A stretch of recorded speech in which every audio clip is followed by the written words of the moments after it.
তুমি এখনো বেনামাজি, এখনো সকালবেলা তুমি ঘুমাও, এখনো তুমি আল্লাহকে ভুলে আছো, এখনো তোমার কাছে তওবার কথা তোমার চিন্তাতে আসে নাই। তুমি অনেক কিছু হতে পারো, তুমি মুসলমানের কাতারে থাকবা না। তুমি অনেক কিছু হতে পারো, তুমি ইসলামের কাতারে থাকবা না। যারা নামাজ পড়ো না, তুমি টের পাও না, মসজিদের দরজা তোমার জন্য বন্ধ হয়ে যাবে।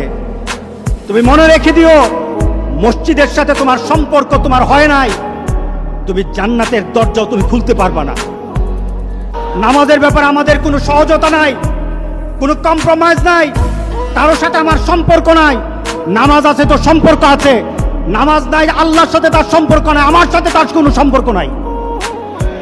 আপনি ঘোষণা দেন, পরিবেশ সুন্দর হয়ে যাবে, তওবা কবুল হবে, আল্লাহ আমাদেরকে রক্ষা করবেন, আল্লাহ আমাদেরকে রক্ষা করবেন ইনশাআল্লাহ।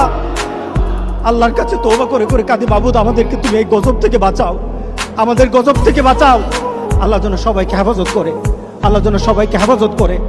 নামাজ যারা পড়ে না, ঘাড় ধরে ধরে তাদেরকে আনেন। কেন নামাজ পড়বা না?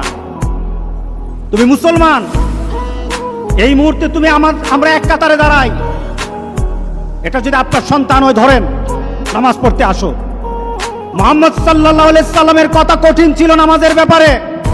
রাসূল সাল্লাল্লাহু আলাইহি সাল্লাম বলেছেন, তোমার সন্তান 7 নামাজ শিখাও, তোমার সন্তান 10 নামাজ না পড়লে তারে পিটাও।